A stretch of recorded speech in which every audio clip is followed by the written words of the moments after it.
औज़ुबिल्लाहि मिनश्शैतानिर्रजीम बिस्मिल्लाहिर्रहमानिर्रहीम रब्बिन्सुरनी अलल कौमिल मुफ़्सिदीन.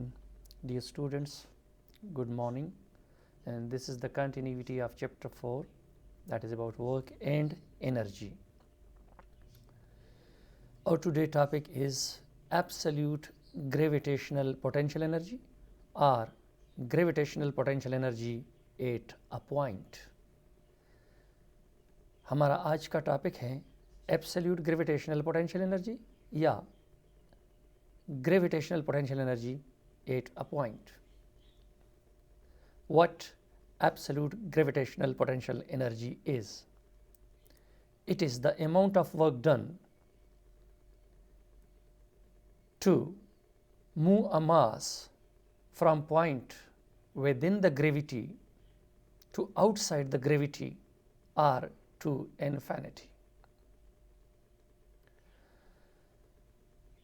The amount of work done against gravity in taking a mass from the reference point in a gravitational field to outside the gravitational field or infinity, keeping gravitational equilibrium, is called absolute gravitational potential energy. For this, one point will be within the gravity and one point will be outside the gravity. Absolute gravitational potential energy क्या है? अगर मैं फर्ज करें ये मास है, ये देखो ये एक मास है, ये ग्रेविटी के अंदर है, ये पॉइंट ग्रेविटी के अंदर है, मैं उसको ले जाता हूँ और उसको ग्रेविटी से बाहर निकाल देता हूँ.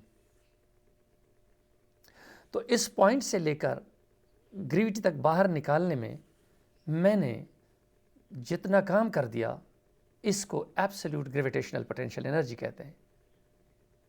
और आपने पढ़ा था कि वर्क डन जो है वो डिपेंड करता है इनिशियल और फाइनल एनर्जी पे. तो जब ये एनर्जी आप कैलकुलेट करोगे तो इस पॉइंट पे एनर्जी आएगी. चूंकि इन्फिनिटी भी तो एनर्जी क्या है, वो ग्रेविटेशनल पोटेंशियल एनर्जी क्या है, ज़ीरो है. इन्फिनिटी भी तो ग्रेविटी मौजूद ही नहीं है. तो जब दोनों का डिफरेंस निकालोगे, फ़र्ज़ करें ग्रेविटी के अंदर जो पॉइंट है उस पर एनर्जी जो है वो 20 जूल है और ग्रेविटी से आउट क्या है, ज़ीरो है. तो दोनों का डिफरेंस निकालो, क्या आएगा, 20 जूल. तो इसी ग्रेविटी के अंदर जो पॉइंट है उसी पे वो एनर्जी क्या आएगी, आपके पास आ जाएगी, एब्सोल्यूट ग्रेविटेशनल पोटेंशियल एनर्जी. इसमें आपने क्या होगा, ग्रेविटेशनल पोटेंशियल इक्विलिब्रियम को आपने क्या है, मेंटेन रखना है. ग्रेविटेशनल पोटेंशियल इक्विलिब्रियम का मतलब है कि आपका लगाया हुआ फोर्स और वेट हर लम्हे पर आपस में क्या हो, बराबर हो. आपका फोर्स और वेट हर लम्हे पर आपस में बराबर हो. इसमें अगर वेट में चेंज आती है, अगर ऊपर जाता है तो वेट कम होता जाता है, तो आपका फोर्स भी उसी निस्बत से कम होता जाएगा. तो इसको हम क्या कहते हैं, ग्रेविटेशनल इक्विलिब्रियम कहते हैं. मीनिंग इक्विलिब्रियम का मतलब है कि नेट फोर्स क्या हो, ज़ीरो हो. तो तब इसको हम क्या कहते हैं, ग्रेविटेशनल इक्विलिब्रियम कहते हैं. तो ये बात वाज़ेह हो गई कि अगर हम किसी मास को एक पॉइंट से जो कि ग्रेविटी के अंदर हैं उसको हम ग्रेविटी से बाहर ले जाएं, तो ग्रेविटी के अगेंस्ट जितना काम कर दिया हमने उसको एब्सोल्यूट ग्रेविटेशनल पोटेंशियल एनर्जी कहते हैं. और ये एक पॉइंट पर एनर्जी होगी, क्योंकि work done is equal to change in energy. ये जिस पॉइंट पे आपके पास एनर्जी है जो ग्रेविटी के अंदर है और जो ग्रेविटी के बाहर है एक पॉइंट, तो ग्रेविटी से बाहर के पॉइंट पे तो ग्रेविटेशनल फील्ड ही नहीं है, तो वहाँ पर ग्रेविटेशनल एनर्जी ज़ीरो है. तो दोनों का जो डिफरेंस निकालोगे वो वही एनर्जी आएगी जो ग्रेविटी के अंदर का पॉइंट है. आसान मिसाल, यहाँ पर 20 है, वहाँ पर ज़ीरो है, तो 20 माइनस ज़ीरो क्या आएगा, 20 आएगा. तो इसी पॉइंट पे क्या आएगी, एनर्जी आएगी. तो इसलिए इसको एब्सोल्यूट कहते हैं या फिक्स्ड अमाउंट ऑफ एनर्जी कहते हैं कि किसी पॉइंट पे एब्सोल्यूट ग्रेविटेशनल पोटेंशियल एनर्जी क्या है. इसके लिए आपने एक पॉइंट को विद इन द ग्रेविटी लेना होगा और दूसरा पॉइंट जो है with in outside the gravity है. सो absolute gravitational potential energy, absolute gravitational potential energy can be defined as the amount of work done in lifting a mass from point within the gravity to infinity or outside the gravity where the gravitational field of earth or anything else is not there. तो इसको हम क्या कहते हैं, absolute gravitational potential. यानी ये एक point पर एनर्जी होती है. देखो, आप अगर देखें, as we know that when work is done against gravity for small height, जब भी हम स्मॉल हाइट की बात करते हैं तो we take gravitational acceleration is constant, और जब ग्रेविटेशनल एक्सेलरेशन कांस्टेंट होती हैं तो जो आप वर्क करते हैं वो नॉर्मली क्या होता है, W is equal to mgh। mgh ये वो सिचुएशन है जब आपके पास हाइट छोटा हो और वैल्यू ऑफ जी में, स्मॉल जी में इतना एप्रेसिएबल चेंज नहीं आता हो, इतनी ज़्यादा तब्दीली नहीं आती हो, इतनी ज़्यादा तग़य्युर नहीं आता हो, इतना ज़्यादा चेंज ना आता हो, तो फिर हम सिंपली कहते हैं कि work done is equal to mgh। लेकिन अगर हम लार्ज डिस्टेंस तक ग्रेविटी में मूव करते हैं, यानी एक point within the gravity से आउटसाइड जाते हैं, तो वो तो बहुत लार्ज डिस्टेंस है, और उसके लिए आपने Newton law of universal gravitation को पढ़ा होगा। देखो, Newton law of universal gravitation क्या कहती है, the gravitational force between two masses is directly the gravitational force between two masses is directly proportional to the product of the masses of the bodies and inversely proportional to the square of the separation between the centers of the body। Newton law of universal gravitation ये कहता है कि दो masses के दरमियान force of attraction होती हैं, ये फोर्स ऑफ अट्रैक्शन दोनों मासेस के प्रोडक्ट की डायरेक्टली प्रोपोर्शनल होती हैं और स्क्वायर ऑफ द डिस्टेंस के इनवर्सली प्रोपोर्शनल होती हैं। So that is what about the Newton law of gravitation. तो उससे आप देखते हैं कि force is the inverse function of the square of the separation between the centre of the masses. जो फोर्स है वो इनवर्सली रिलेटेड है आर स्क्वायर का। इसका मतलब ये हो गया कि जब भी आप ग्रेविटी में ऊपर जाते हैं या नीचे आते हैं तो फोर्स में चेंजेस आती हैं। चूँकि हम बॉडी को लेफ़्ट कर रहे हैं, ऊपर ले जा रहे हैं, और हर लम्हा पर हमारा फोर्स और ग्रेविटेशनल फोर्स बराबर होना चाहिए। तो अब इस केस में चूंकि if G is inversely proportional to R square, इसको इनवर्स स्क्वायर लॉ भी कहते हैं। क्या कहते हैं? Inverse square law. तो इसका मतलब कि फोर्स जो होता है वो चेंज होता है डिस्टेंस के साथ। तो जो हम ऊपर जाते हैं तो ग्रेविटेशनल फोर्स क्या होता जाएगा, चेंज हो जाएगा। That is basically work done by variable force का अगर आपने पहले देखा हो। तो ग्रेविटेशनल फोर्स जो है डिस्टेंस के साथ चेंज होता जाएगा, चेंज होता जाएगा, चेंज। तो वर्क डन जो हम कैलकुलेट करेंगे, अगर एक पॉइंट से लेकर इन्फिनिटी तक डायरेक्टली एक ही फोर्स से कैलकुलेट करेंगे तो वो वर्क डन जो है वो आपके पास प्रिसाइज नहीं होगा, एक्यूरेट नहीं होगा, क्योंकि दरमियान में फोर्स क्या हो रहा है, वेरी हो रहा है, चेंज कर रहा है। तो इससे पहले हमने जो work done by variable force का किया था, उसमें हमने कहा था कि जो टोटल डिस्टेंस है, ये देखो ये टोटल डिस्टेंस है, इसको ये कर्सर देख रहे हो, ये टोटल डिस्टेंस जो है इसको हमने छोटे छोटे टुकड़ों में तकसीम कर दिया, और हमने कह दिया कि हर टुकड़े के अंदर फोर्स की एक पर्टिकुलर वैल्यू होगी और ये कांस्टेंट रहेगी। तो हम 1 से 2 तक जाते हैं तो उसके लिए अपना वर्क कैलकुलेट करेंगे, 2 से 3 तक जाते हैं अपना वर्क, 3 से 4 तक अपना वर्क, 4 से इसी तरह n-1 और n, अगर 1000 टुकड़ों में तो n 1000 होगा, अगर 2000 में तो n 2000 होगा। जितने टुकड़ों में आपने डिस्टेंस को डिवाइड कर दिया है, तो मैंने क्या कहा कि चूँकि इफ़ जो है वो r के साथ क्या है, वेरी कर रहे हैं, if is inversely proportional to r square है, तो ये वेरी कर रहे हैं। तो चूंकि आप बहुत लार्ज डिस्टेंस तक बॉडी को मूव कर रहे हैं, तो हम उस छोटे छोटे सेगमेंट में क्या कर लेते हैं, डिवाइड कर लेते हैं कि हर सेगमेंट के अंदर फोर्स की पर्टिकुलर वैल्यू रहे।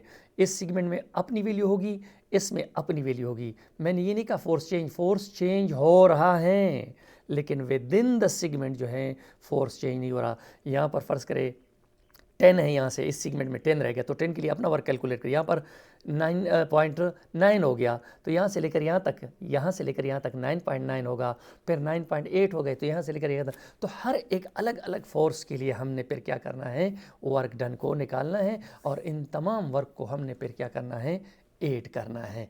तो ज़रा डायग्राम को देख लो, ये आपका अर्थ है, ये जो वाइट आपको दिखाई दे रहे हैं RE रेडियस ऑफ द अर्थ है, और फिर हमने ये जो बॉक्स छोटा दिखाई है खाला, ये मास है। हम बॉडी को उठा रहे हैं, 1 से लेकर n तक बॉडी को ले जा रहे हैं। इसके लिए ये चूँकि हम डायरेक्ट अगर 1 से लेकर n तक ले जाएं तो ये होगा कि इसमें फोर्स वेरिएबल होगा। तो उसके लिए हम करते हैं कि इस डिस्टेंस को छोटे छोटे टुकड़ों में, स्मॉल पेचेस में, स्मॉल एलिमेंट्स में क्या कर लेते हैं, डिवाइड कर लेते हैं, और उसकी डिवीज़न के बाद हम हर एक में अलग अलग वर्क कैलकुलेट करते हैं। For this we move a body first from 1 to 2 and calculate the work done. That is delta W1 F dot delta R, if delta R cos 0. So work done will be basically F dot delta R. Delta R is very small in size, so that the value of force stays constant within the segment. So we get F delta R. F is negative, gravitational force is always negative, and negative sign by convention is meant for attraction. चूंकि दो masses के दरमियान हमेशा force of attraction होती है, तो जो gravitational force है उसको हम क्या कहते हैं, माइनस साइन के साथ लेते हैं, तो minus G M E M R square delta R, क्योंकि F is equal to minus G M E M by R square है। वैसे तो आप F is equal to G M E M by R square लिखते हो, वो magnitude wise लिखते हो, माइनस जो लगाया जाता है तो वो अट्रैक्शन के लिए, चूंकि ग्रेविटेशनल फोर्स हमेशा अट्रैक्टिव होता है, वो रिपल्सिव नहीं होता, तो इसीलिए हम नेगेटिव साइन उसके साथ लगाते हैं। अब डेल्टा आर क्या होगा, ये देखो ये R1 है, ये R2 है। Delta R will be the difference of the two, R2 minus R1, R2 minus R1, तो ये क्या आएगा डेल्टा आर, और उससे delta R plus R1 is equal to R2 आ जाएगा। This is equation number 2, this is equation number 2। अब R is the average distance between the centre of the earth and the centre of the segment. ये देख रहे हो, ये centre of the segment है, 1 और 2 के दरमियान जो सेंटर है, कर्सर देख रहे हो, ये और सेंटर ऑफ द अर्थ के दरमियान फासला R है, तो ये बराबर होगा R1 plus R2 divided by 2। फ़र्ज़ करें R1 जो है वो क्या है, R1 जो है वो 3 है, R2 जो है वो 4 है, तो 3 प्लस 4 बाई 2 क्या आएगा, 3.5, और 3.5 कहाँ पर लाई करता है, 3.5 यहाँ पर होगा ना, 3 और 4 के दरमियान में है। R1 3 है, R2 4 है, तो 3.5 जो आता है ना, किस तरह आता है, 3 प्लस 4 डिवाइडेड बाई 2 एवरेज लेते हैं तो 3.5, तो इस सेगमेंट का सेंटर क्या आ गया, इधर आ जाएगा, 3.5 पे आ जाएगा। तो R will be equal to R1 plus R2 by 2, और ये R जो है ये क्या है, distance between the centre of the earth and the centre of the segment है, तो R आ जाएगा R1 plus R2 divided by 2 आ जाएगा। Now put the value of R2 from equation 2। ये देखो R2 की वैल्यू क्या है, डेल्टा R प्लस R1 है, तो R में इसको पुट कर लो। R क्या आएगा, R1 अपनी जगह पे आ जाएगा, और R2 की जगह ये देखो कर्सर दिखाई दे रहे हैं, R2 की जगह हमने क्या लगा दिया, फिर लगा दिया R1 plus delta R by 2, तो R1 प्लस R1 से आ जाएगा 2R1 और प्लस डेल्टा R अपनी जगह डिवाइड बाई 2। इसको हम इस तरह भी लिख सकते हैं कि 2R1 by 2 plus delta R by 2, तो 2R1 बाई 2 से 2 कट जाएगा, तो R1 आ जाएगा, और प्लस डेल्टा R बाई 2, तो R is equal to R1 plus delta R by 2, which on squaring gives, अगर हम R को स्क्वायर कर ले, चूँकि उस ऊपर के फार्मूले में हमारे पास स्क्वायर नज़र आ रहे हैं, तो हम उसको क्या कर लेते हैं, स्क्वायर कर लेते हैं। जब हम R को स्क्वायर कर लेते तो क्या आएगा, R1 plus delta R by 2 whole square आ जाएगा, तो formula A plus B whole square, A square plus B square plus 2ab, या ए स्क्वायर प्लस 2ab प्लस बी स्क्वायर, तो देखो R1 स्क्वायर आ जाएगा, plus 2 multiplied by R1 multiplied by delta R by 2 हो जाएगा, 2R1 डेल्टा R बाई 2 हो जाएगा, और plus delta R by 2 whole square हो जाएगा। ये 2 कट जाएंगे, और हम डेल्टा R चूँकि बहुत छोटा है, डेल्टा R को क्यों छोटा लेते हैं, ताकि फोर्स कांस्टेंट रहे, जितना छोटा होगा उतना फोर्स ज़्यादा कांस्टेंट रहेगा, और आपका जो रिजल्ट आएगा वो ज़्यादा प्रीसाइज होगा। So delta R is very very smaller, तो उसका जो स्क्वायर आएगा वो और भी छोटा हो जाएगा। फॉर एग्जांपल डेल्टा R 0.01 है, तो 0.01 का स्क्वायर आएगा 0.0001, और भी छोटा हो जाएगा, और नीचे से 4 पे डिवाइड कर दो वो और भी छोटा हो जाएगा। तो डेल्टा R के जो स्क्वायर आते हैं, जो भी आते हैं, उसको हम क्या कर लेते हैं, इग्नोर कर लेते हैं। क्या कर लेते हैं, इग्नोर। तो ये हमारे पास R स्क्वायर क्या आ जाएगा, R स्क्वायर हमारे पास आ जाएगा R1 square plus R1 delta R, क्योंकि delta R by 2 whole square क्या हो जाएगा, इग्नोर हो जाएगा, नेगलेक्ट हो जाएगा। अब हम आते हैं, R1 स्क्वायर हो जाएगा ये, और प्लस R1 ये हो जाएगा, और डेल्टा R क्या है, R2 माइनस R1 है। डेल्टा R क्या है, R2 माइनस R1 है, तो ये क्या आ जाएगा, R1 square plus R1 R2 minus R1 square, इससे क्या आ जाएगा, R1 R2 आ जाएगा। तो R स्क्वायर क्या आएगा, R1 R2। अब आ जाएं आप इसको इक्वेशन नंबर 1 में पुट करें, ये है आपके पास इक्वेशन नंबर 1 कि delta W1 is equal to minus G M E M, ये देखो delta W1 minus G M E M, और आर स्क्वायर की बजाय R1/R2 लगा दिया और ये R2 माइनस R1 अपना आ गया।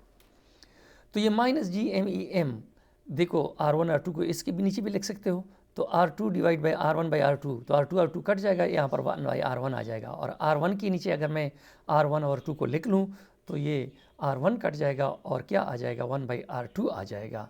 सो that will be the work done, minus G M E M multiplied by 1/R1 minus 1/R2 is the work done in lifting a body from point 1 to point 2. Similarly, work done from 2 to 3 क्या होगा, work done from 2 to 3 del W2 is equal to minus GMEM 1/R2 minus 1/R3 आ जाएगा। इसी तरह work done from 3 to 4 W3 minus GMEM 1/R3 minus 1 and so on, और WN n तक ले जाओगे तो minus GMEM 1/RN minus 1 और 1/RN। अब टोटल वर्क डन क्या आ जाएगा, from point 1 to n that will be the sum of all works, work done from 1 to n delta W1 plus delta W2 plus delta W3 plus delta WN आ जाएगा। अब जनाब इन तमाम में अगर आप देखो माइनस GMEM जो है कॉमन है, तो work done from 1 to n क्या आ जाएगा, minus GMEM 1/R1 minus 1/R2 plus 1/R2 minus 1/2 plus 1/R3 minus 1/R4 और इसी तरह जाते जाओ plus 1/RN minus 1 minus 1/RN। तो यहाँ पर अगर आप देख ले इसमें माइनस 1/R2 का NT मौजूद है 1/R2, तो ये कैंसिल हो जाएंगे। इसी तरह माइनस 1/R3 का 1/R3 मौजूद है, तो ये दोनों जब ऐड हो जाएंगे तो कैंसिल हो जाएंगे। इसी तरह 1 और 4 का दरमियान, इसका मतलब है कि सर और दड़ रह जाएंगे, बाकी सर और दुम रह जाएंगे, बाकी दड़ जो है वो कट जाएगा। दरमियान वाले सारे फैक्टर जो हैं वो एक दूसरे को क्या करेंगे, कैंसिल कर जाएंगे, और आपके पास सर वाला और एंड वाला रह जाएगा। तो work done from 1 to n क्या हो जाएगा, minus GMEM 1/R1 minus 1/RN, 1 minus 1/RN when point n is at infinity। अब हम कहते हैं कि अगर ये पॉइंट n जो है इन्फिनिटी पे हो, 1 तो ग्रेविटी के अंदर है और n अगर इन्फिनिटी पे हो तो फिर क्या होगा, work done from 1 to infinity क्या आएगा, minus GMEM 1/R1 minus 1/R infinity, RN है ना, तो RN जो है वो इन्फिनिटी पे हो जाएगा। 1/R infinity, 1 divided by infinity will give you 0, तो आपके पास क्या आएगा, माइनस GMEM/R1 आ जाएगा। या work done from 1 to infinity को हम दूसरे अल्फाज में क्या कहते हैं, एब्सोल्यूट ग्रेविटेशनल पोटेंशियल एनर्जी कहते हैं। सो U is equal to minus GMEM divided by R1 minus GMEM divided by R1. So that will give you the absolute gravitational potential energy at a point. ये है किसी point पे आपके पास क्या, absolute gravitational potential energy की value है। This gravitational potential energy of mass m at a single point at a distance r1 from the earth center. If we take a point 1 on the surface of the earth, अगर हम surface of the ये मास जो है surface of the earth पे हो तो ये क्या होगा, माइनस GMEM/RE हो जाएगा रादर देन R1, जो कि R1 क्या होता है, RE plus X, RE plus H। अब जो ना कि H 0 हो गया, सरफेस पे आ गया तो RE हो गया, where RE is the radius of the earth. In case of a unit mass m is equal to 1 kg, अगर आपके पास 1 kg मास हो तो UR is equal to minus GME/R। इसका क्या मतलब हो गया कि absolute gravitational potential energy is the inverse function of distance of a mass from the centre of the earth, from the centre of the earth. जितना mass दूर होगा उतना आपको कम एनर्जी लगाना पड़ेगी बॉडी को ऊपर ले जाने के लिए। सो absolute gravitational potential energy increases as we go away from the center of earth due to becoming less negative value of U। Absolute gravitational potential energy क्या होती जाएगी, बढ़ती जाएगी जो हम ऊपर जाते हैं। वो कैसे, फ़र्ज़ करें पॉइंट 1 पे -10 है, जब ऊपर जाते हैं तो ये -9 -8 -7 और 0 तक जाएंगे। ओके, तो हमने देखा कि जू ऊपर जाते जाएंगे आर बढ़ता जाएगा, यू इंक्रीज करती जाएगी। यू इसलिए इंक्रीज करती जाएगी कि आप देख रहे हैं कि नेगेटिव साइन है। फर्ज करें इस पॉइंट पे आपके पास क्या है, -10 है। जब ऊपर जाते हो तो आर क्या हो जाएगा, बढ़ जाएगा, तो -9 हो जाएगा। ऊपर जाते हो तो -8 हो जाएगा। इससे ऊपर जाते हो -7 हो जाएगा। तो क्या करता है, बाइंडिंग एनर्जी कम होती जाती है अर्थ के साथ। दो चीज़ें मिक्स ना करने, बाइंडिंग एनर्जी जो है अर्थ के साथ वो कम होती जाती है, और एब्सोल्यूट ग्रेविटेशनल पोटेंशियल एनर्जी क्या होती है, बढ़ती जाती है। क्योंकि जब आप उसको दोबारा गिराते हो तो आपको दोबारा ज़्यादा वर्क मिलेगा, इसका यह मतलब हो गया। So negative sign is because of attraction.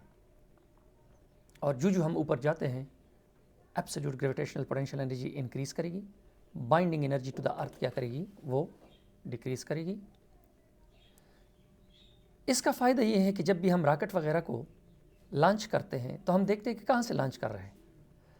अगर ज़मीन के सेंटर से ज़्यादा दूर हाइट पे हो तो हमें कम एनर्जी देना पड़ेगी ताकि रॉकेट को अर्थ की ग्रेविटी से क्या कर सके, आज़ाद कर सके, एस्केप कर सके। इस तरह और भी चीज़ें। और अगर अर्थ के नज़दीक हो, you will have to provide more energy to the rocket to let it escape from the surface of the earth, from the gravity of the earth. So in short, I can say that absolute gravitational potential energy is the one in which we move a body from point within the gravity to outside the gravity. The amount of work done in taking a body from point within the gravity to outside the gravity. In normal situation, when height is small and gravitational acceleration is constant, then energy is in gh. But if you move a body or mass for large distance, then according to Newton's law of universal gravitational force is inverse function of r square. Force varies with the square of the distance. That is inversely varies with the square of the distance, and that is called inverse square law. What we do for that? We want to calculate the work done, but if we directly calculate the work done from point within the gravity to infinity, then the force will not be constant, it will be variable. So the calculation of work will not be precise and accurate. So to make the work more precise and accurate, what we do? We divide the total distance into small patches or small elements, each of delta r, and delta r is very, very smaller. In delta r, the value of force is constant. In each segment, there is a different value of force, but within the segment, the force value is same. For example, from 1 to 2, that is 4 Newton, and then at point 2 it becomes 3.9 Newton. So from 2 to 3 it is 3.9. So for 4 Newton we will calculate separate work, and for 3.9 we will calculate separate, and so on and so on so on. So for this purpose we will calculate the work done from 1 to 2, then from 1 to 2, 2 to 3, 3 to 4, 4 to 5, and n minus 1 to n, where n is the number of segments in which you have divided the total distance. So you have calculated the work done from 1 to n, and now work done from 1 to 2 will be delta W1, that is equal to F dot delta R, F delta R cos 0, F delta R, so minus g MEM by R square delta R. Negative sign shows that gravitational force is always attractive, and that is because of the Newton's law of universal gravitation. Newton's law of universal gravitation. So delta R is equal to R2 minus R1. So delta R plus R1 is equal to R2, and R is equal to R1 plus R2 by 2. R is the average of R1 and R2 that lies between the center of R1 and R2. Now in this R, we put the value of R2, so we get R1 plus R2 plus delta R by 2, we get 2R1 plus delta R by 2, R1 plus delta R by 2, which on squaring gives normal squaring, R1 plus delta R by 2 whole square, R1 square plus 2R1 delta R by 2 plus delta R by 2 whole square. Since delta R is very smaller, so the square of delta R is ignored. So we will be left with this term, R1 square, R1 plus delta R. 2 will cancel, so we will get R1 plus delta R. So R1 square, that is R1 square, R1 in its own place, delta R, R2 minus R1. So we will get R1 square plus R1 R2 minus R1 square is equal to R1 R2. Putting values from equation 2 and 3 in equation 1, we get what? Delta W1 is equal to minus GMEM R1 R2. Instead of R square, we write R1 R2. If we write this R1 R2 over here, that will make no difference.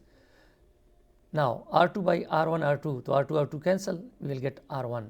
Similarly, R1 divided by R1 R2, we will get R1 over R2. So in a similar fashion, you have calculated work done from 1 to 2. In a similar fashion, you can calculate to 2 to 3, 3 to 4, 4 to 5, and minus 1 to n respectively.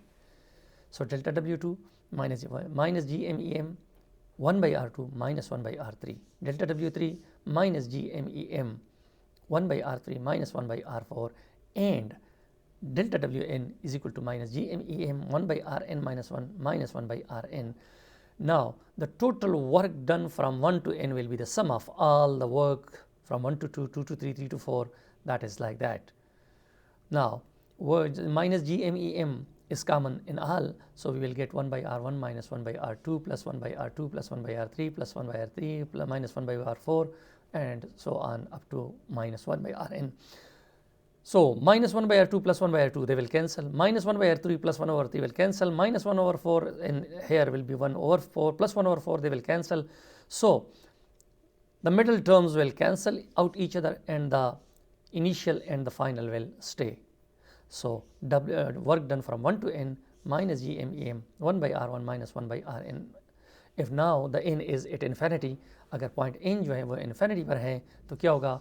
Work done from infinity क्या आएगा? Minus GMEM 1 by R1 minus 1 by R infinity. So 1 by R infinity is 0, तो आपके पास आ जाएगा. Now you will get minus GMEM divide by R1 R. U is equal to minus GMEM by R1. If you have got unit mass, then m is equal to 1, so you got UR is equal to minus GMEM divided by R. So the absolute gravitational potential energy increases as we go up from the surface of the earth. The binding energy to the earth decreases. Why we are doing this? Because if we want to escape a body from the earth's gravitational field, if we are closer to the earth's surface, we will use more energy to escape it from the earth's surface. If we are away from the earth's surface, we will give less energy, meaning that less fuel will be consumed in order to save our money. So this is what about the absolute gravitational potential energy, and this is the energy at a point. One point should be within the gravity and one point should be outside the gravity. You are posting questions. Always I am looking at it, but you know that we have got a lot of students. So I have planned that I will come alive to address all of your questions at the end of each chapter, either through Zoom or through other. और उसके लिए मैं आपसे कहूँगा कि आप मुझे इस पे एक्सेस कर सकते हो. मैं कोशिश करूँगा कि एक आध दिन जो है हफ्ते में आपके साथ लाइव 1-2 घंटे बैठा करूँ और आपको सुन भी लिया करूँ और आपका फीडबैक भी लिया करूँ. इसको सब्सक्राइब भी करते जाओ ताकि लोग ज़्यादा से ज़्यादा मुस्तफ़ीद हो उससे. और ये एक सदका जारिया भी हैं और इंशाल्लाह ये जारी रहेगा जब तक कि आपका सारा कोर्स फिनिश ना हो जाए. Keep on watching me and जो भी आपकी अच्छे सजेशंस आएंगे आई विल वेलकम. लेकिन मेरी एक दरख्वास्त ये होगी कि अखलाकी लेवल जो आजकल बहुत कम हो रहा है, इस पे ज़रा तवज्जो दीजिए और अपनी अखलाकी लेवल को ऊपर उठाने की कोशिश करो. उम्मीद है आप बहुत अच्छे ख़ानदानों से ताल्लुक़ रखते हैं और अपने ख़ानदान का नाम आप नीचा नहीं होने देंगे. Thank you very much. अल्लाह हाफ़िज़.